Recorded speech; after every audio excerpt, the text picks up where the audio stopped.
वो शख्स जो सिक्कों की खनक से राजनीति को तौल देता था, कभी जिसे बसपा का खंजाची कहा गया, जिसका इस्तेमाल पार्टियों ने सिर्फ फंड रेजर के तौर पर किया, जो यूपी की सियासत में घाट घाट का पानी पी चुका, ऐसा कोई सगा नहीं जिसने नसीम को ठगा नहीं।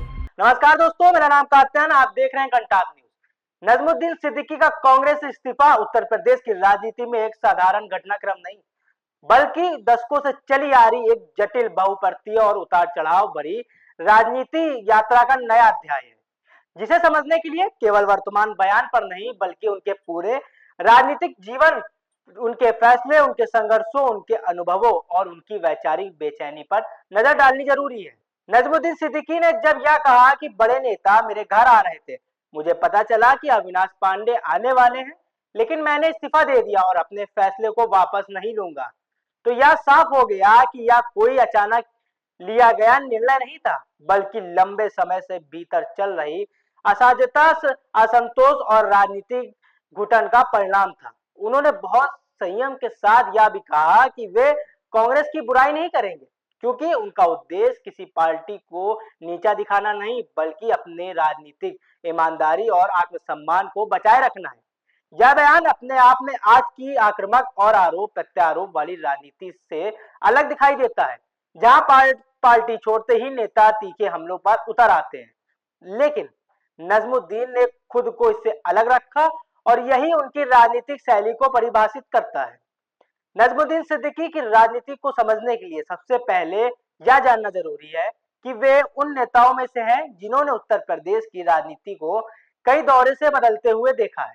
वे सिर्फ किसी एक पार्टी के नेता नहीं रहे, बल्कि उस राजनीति के प्रतिनिधि हैं जो जमीनी संघर्ष, संगठन निर्माण और सामाजिक समीकरणों से होकर गुजरती है। खुद नजमुद्दीन यह कहते हैं कि वे बसपा के फाउंडर मेंबर रहे हैं, और यह बात केवल एक दावा नहीं, बल्कि उस दौर की सच्चाई है जब बहुजन राजनीति अपने शुरुआती चरण में थी। मायावती के नेतृत्व में बसपा का जो विस्तार हुआ, उसमें नजमुद्दीन जैसे नेताओं की संगठनात्मक भूमिका को नकारा नहीं जा सकता है। उन्होंने दलित, पिछड़े और अल्पसंख्यकों समाज की राजनीति को नजदीक से देखा है। बहन जी के साथ मैं दो या नहीं था, लेकिन जैसा उनका बयान दरअसल उस सवाल की ओर इशारा करता है जो सालों से उठता रहा है कि उनका और मायावती का रिश्ता कितना मजबूत, कितना औपचारिक था और कितना रणनीतिक। लेकिन इस बयान के जरिए वे यह जरूर स्पष्ट करना चाहते हैं कि बसपा की नींव में उनकी मौजूदगी थी और वो किसी बाहरी व्यक्ति की तरह उस पार्टी में नहीं आए थे। लेकिन कुछ विवाद ऐसे हुए जिसने पूरे बसपा में उलटफेर मचा दिया। नजमुद्दीन सिद्दीकी और मायावती के बीच विवाद धीरे धीरे उभरता चला गया। इनके पीछे सिर्फ व्यक्तिगत मतभेद नहीं, बल्कि सत्ता, संगठन और नेतृत्व शैली से जुड़ी गहरी राजनीतिक वजह रही है। नजमुद्दीन सिद्दीकी बसपा के शुरुआती दौर के नेताओं में रहे और संगठन खड़ा करने में उनकी भूमिका मानी जाती रही। लेकिन समय के साथ पार्टी के भीतर शक्ति का केंद्रीकरण बढ़ता गया। मायावती की नेतृत्व शैली पूरी तरह केंद्रीकृत रही, जिसमें फैसला शीघ्र स्तर पर लिए जाते थे, जबकि नजमुद्दीन खुद को जमीनी राजनीति और सामूहिक नेतृत्व के पक्षधार मानते थे। यही वैचारिक और कार्यशैली का टकराव धीरे धीरे उनके और मायावती के रिश्ते में दूरी का कारण बना। एक बड़ा विवाद टिकट वितरण और संगठन में उपेक्षा को लेकर सामने आया। नजमुद्दीन का मानना रहा कि पार्टी में पुराने और संघर्षशील नेताओं को किनारे किया जा रहा है और चापलूसी करने वालों को तरजीह मिल रही है। उन्होंने कई मौके पर संकेत दिया कि बसपा में अब पहले जैसी सामूहिक चर्चा और संगठनात्मक लोकतंत्र नहीं बचा है। यह बात मायावती के नेतृत्व को सीधे चुनौती देने जैसी मानी गई, क्योंकि बसपा में अनुशासन और नेतृत्व के प्रति पूर्ण निष्ठा को सर्वोपरि माना जाता रहा है। इसके अलावा सत्ता में रहने के दौर में प्रशासनिक फैसलों और सत्ता के इस्तेमाल को लेकर भी मतभेद उभरे। नजमुद्दीन सिद्दीकी की छवि एक आक्रामक और सड़क से जुड़े नेता की रही है, जबकि मायावती सत्ता में आने के बाद एक नियंत्रित प्रशासनिक और अनुशासन प्रधान मॉडल पर चलती दिखी। नजमुद्दीन को लगता था कि इससे कार्यकर्ताओं और जमीनी नेताओं का मनोबल टूट रहा है। वहीं मायावती के लिए पार्टी की छवि, कानून व्यवस्था और केंद्र नियंत्रण ज्यादा महत्वपूर्ण था। विवादों का एक कारण यह भी रहा कि नजमुद्दीन सिद्दीकी सार्वजनिक मंचों पर अपनी बात खुलकर रखने से नहीं सकते थे। कई बार उनके बयान ऐसे माने गए जो पार्टी लाइन से अलग या नेतृत्व के लिए असहज थे। बसपा जैसी पार्टी में जहां नेतृत्व की आलोचना या अलग राय को अनुशासनशीलता माना जाता है, यह बात मायावती और नजमुद्दीन के रिश्तों को और तनावपूर्ण बनाती चली गई। धीरे धीरे यह तनाव इस स्तर तक पहुंच गया कि नजमुद्दीन सिद्दीकी की पार्टी में राजनीतिक भविष्य सीमित होता चला गया। उन्हें लगा कि ना तो संगठन में उनकी सुनी जा रही है और ना ही उन्हें वैसी भूमिका दी जा रही है जैसे वे अपनी राजनीतिक क्षमता और अनुभव के आधार पर अपेक्षित मानते थे। इसी असंतोष और टकराव के चलते उनके और मायावती के रास्ते अलग हो गए। यह विवाद किसी एक घटना का नतीजा नहीं था, बल्कि वर्षों से चले आ रहे मतभेदों, सत्ता के समीकरणों और अलग अलग राजनीति दृष्टिकोण का परिणाम था, जिसने बसपा की राजनीति में एक अहम अध्याय जोड़ा है।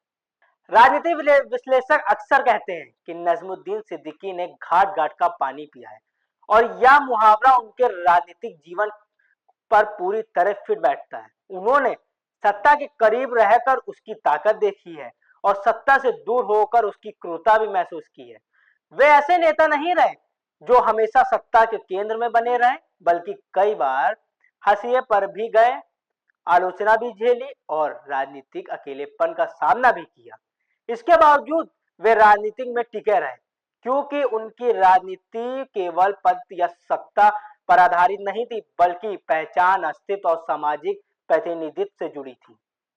कांग्रेस में उनका जाना भी इसी पृष्ठभूमि में देखा जाना चाहिए। जब वे कांग्रेस में शामिल हुए, तब यह माना गया कि कांग्रेस उत्तर प्रदेश में खुद को फिर से खड़ा करने की कोशिश कर रही है और नजमुद्दीन जैसे अनुभवी, जमीनी और आक्रामक नेता पार्टी को मजबूती दे सकते हैं। लेकिन समय के साथ यह साफ होता गया कि कांग्रेस की संगठनात्मक संरचना, निर्णय प्रक्रिया और राजनीतिक प्राथमिकताओं जैसी नहीं थी जैसे नजमुद्दीन की राजनीति की मांग करती थी। उन्होंने खुद स्वीकार किया कि जिस तरह की राजनीति वे करते आए हैं, वैसी राजनीति वे कांग्रेस में रहकर नहीं कर पा रहे थे। यह वाक्य बहुत कुछ कह जाता है, क्योंकि इसमें ना तो किसी व्यक्ति का नाम है, ना किसी गुट का आरोप, बल्कि एक सिस्टम से असंतोष झलकता है। अविनाश पांडे का नाम इस पूरे घटनाक्रम में इसलिए महत्वपूर्ण हो जाता है क्योंकि वे कांग्रेस संगठन के वरिष्ठ नेताओं में गिने जाते हैं और अक्सर संकट के समय पार्टी की ओर से संवाद स्थापित करने का काम करते हैं। नजमुद्दीन का यह कहना है कि अविनाश पांडे उनके घर आने वाले थे, लेकिन उससे पहले ही उन्होंने इस्तीफा दे दिया। यह दर्शाता है कि पार्टी नेतृत्व को उनके असंतोष की जानकारी भी और उन्हें मनाने की कोशिश हो रही थी। लेकिन यह भी उतना ही सच है कि जब कोई नेता इस तरह का फैसला ले लेता है, तो वह केवल बातचीत या शासन से रुकने वाला नहीं होता है। यह उस मनोस्थिति को दिखाता है जहां नेता यह मान लेता है कि अब पार्टी के भीतर उसकी राजनीतिक साख छूट रही है। नजमुद्दीन सिद्दीकी का यह कहना है कि कांग्रेस की बुराई नहीं करेंगे, एक गहरी राजनीतिक समझ को दर्शाता है। वे जानते हैं कि आज की राजनीति में शब्दों की अहमियत होती है और आज बोला गया एक वाक्य कल उनके लिए किसी दरवाजे को हमेशा के लिए बंद कर सकता है। इसी के साथ ही यह भी संभव है कि वे अपने भविष्य के विकल्प खुले रखना चाहते हैं। राजनीति में कोई भी नेता यह नहीं कहता कि वह आगे किस मोड़ पर किसके साथ खड़ा होगा। खुद नजमुद्दीन ने भी कहा कि आगे क्या फैसला लेंगे यह आने वाला समय बताएगा। क्या आने वाला समय बताएगा? क्या वाक्य जितना छोटा है उतना गुड़ भी है, क्योंकि इसके भीतर कई संभावनाएं छिपी हुई हैं। उनके इस्तीफा के बाद सबसे बड़ा सवाल यही उठता है कि आगे उनका रास्ता क्या होगा। क्या वे बसपा की ओर लौटेंगे, जहां से उन्होंने अपनी राजनीतिक यात्रा शुरू की थी? क्या वे किसी नए राजनीतिक मंच की तलाश करेंगे, या फिर से वह कुछ समय के लिए सक्रिय राजनीति से दूरी बनाकर स्थिति को समझेंगे? इन सवालों के जवाब अभी उनके पास शायद नहीं है पूरी तरह, लेकिन या फिर वे जानबूझकर इन्हें सार्वजनिक नहीं कर रहे हैं। राजनीति में चुप्पी भी एक राजनीति होती है और नजमुद्दीन जैसे अनुभवी नेता इस बात को अच्छी तरह समझते हैं। नजमुद्दीन सिद्दीकी का राजनीतिक जीवन विवादों से भी भरा रहा है। उनके बयानों पर अक्सर तीखी प्रतिक्रिया आई है। उनके आंदोलन को लेकर भी सवाल उठे और कई बार वे आलोचना के केंद्र में रहे। लेकिन यह भी सच है कि उन्होंने कभी खुद को एक शांत बैकफुट पर खेलने वाले नेता के रूप में पेश नहीं किया। वे हमेशा फ्रंट फुट पर अपनी राजनीति करने वाले नेता रहे हैं। विधानसभा के भीतर हो या सड़क पर उन्होंने अपनी मौजूदगी दर्ज कराई है। यही वजह है कि उनके समर्थन उन्हें एक फाइटर के रूप में देखते हैं, जबकि उनके विरोधी उन्हें एक विवादास्पद नेता मानते हैं। उनके इस्तीफा को उत्तर प्रदेश की मौजूदा राजनीति स्थिति को संदर्भ में भी देखा जाना चाहिए। यह वह दौर है जब विपक्ष खुद को नए सिरे से परिभाषित करने की कोशिश कर रहा है। कांग्रेस अपनी खोई हुई जमीन वापस लेने की कोशिश कर रही है, तो बसपा अपने पारंपरिक वोट बैंक को साधने की कोशिश कर रही है। और बार आपको बता दें, समाजवादी पार्टी अपनी सामाजिक इंजीनियरिंग को नए रूप से पेश कर रही है। ऐसे समय में नजमुद्दीन जैसे नेता का कांग्रेस से बाहर जाना सिर्फ एक व्यक्ति का फैसला नहीं, बल्कि विपक्षी राजनीति की कमजोर कड़ियों को और भी इशारा करता है। नजमुद्दीन सिद्दीकी का कांग्रेस से इस्तीफा इस बात का प्रतीक है कि भारतीय राजनीति में केवल पार्टी बदलना ही मुद्दा नहीं होता है, बल्कि नेता और पार्टी के बीच तालमेल, स्पेस और वैचारिक संतुलन सबसे अहम होता है। उन्होंने ना किसी पर आरोप लगाए, ना किसी के खिलाफ जगह, बल्कि नेता और पार्टी के बीच तालमेल, स्पेस और वैचारिक संतुलन सबसे अहम होता है। उन्होंने ना किसी पर आरोप लगाया, ना किसी के खिलाफ जहर उगला, बल्कि शांति और दृढ़ता के साथ यह कहा कि वे अपने फैसले पर कायम रहेंगे। यह रवैया उन्हें भीड़ से अलग करता है। आने वाले समय में वे क्या फैसला लेते हैं, किस राजनीतिक धारा के साथ खड़े होते हैं, क्या कोई नई भूमिका चुनते हैं, यह देखना दिलचस्प होगा, क्योंकि जो नेता घाट घाट का पानी पी चुका हो, उसकी अगली चाल हमेशा राजनीति की दिशा पर असर डालती है। तो ऐसी हमारी तमाम खबरों के लिए आप बने रहिएगा कंटाब न्यूज के साथ। नमस्कार।